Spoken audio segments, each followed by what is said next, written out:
I know a lady live over in the country, about a mile and a quarter below where I live. She had a bunch of children, you know. Every morning she had a habit of asking all the children what they want for breakfast. She had one little boy who couldn't talk so plain, you know. When she got around to him, she said, "Son, what you want for breakfast this morning?" The little boy said, me want, he meant butter and toast, you know. And so the little boy, you know, he sat there and he looked at his mother. His mother put her hands on her apron and walked off and shook her head. She said, "Lord have mercy. I don't know what I'm going to do with my child." And so the little boy, you know, he heard what his mama said, and he didn't like that so hot.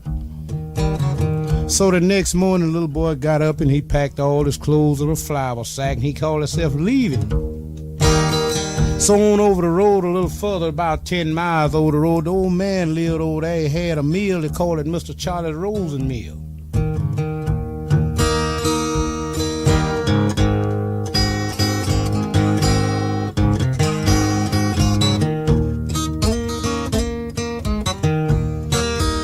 So the little boy, he see the old man out there in the yard, you know, working in his flower bed. So he went up to the old man. He said, the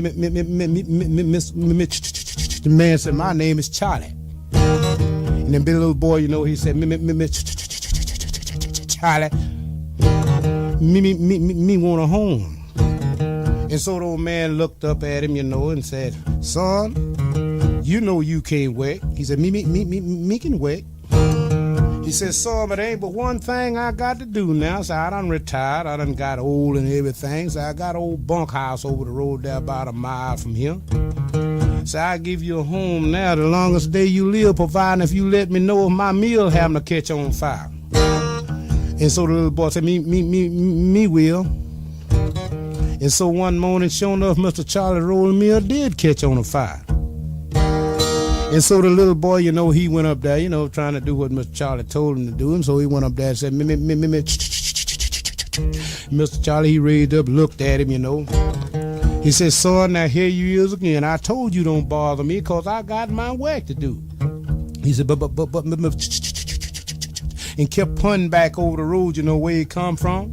And so Mr. Charlie, remember, he told the little boy, you know, that, you know, if his meal happened to catch on a fire, to come up there and let him know. He said, "Son, what did you say?" He said, and kept punting back over the road. And so Mr. Charlie happened to think about what he told the little boy. He said, "Wait a minute, Chim." He said, "Son, look at here and say, if you can't talk it, sing it." And so the little boy, you know, he thought of that. Oh, Mr. Charlie, you know your ruling mill is burning down. Oh, Lord, it's burning down. He says, "Son, if you ain't got no water, let old rolling mill burn on down." So the little boy got to thinking about, you know, if he let this rolling mill burn down, he won't have nowhere to stay. He decided he better call Mr. Charlie again.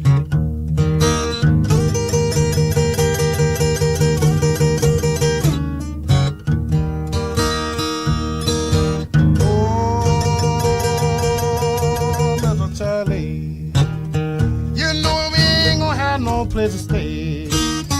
Oh, Mr. Charlie, you know me ain't gonna have no place to stay.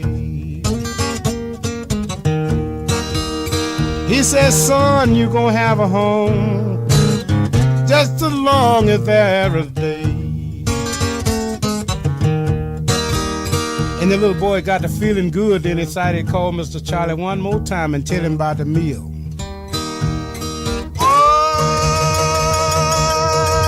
Mr. Charlie, you know your rolling mill is burning down. Oh, old Mr. Charlie. You know your rolling mill is burning down. He says, son, if you ain't got no water, let the rolling mill burn on down.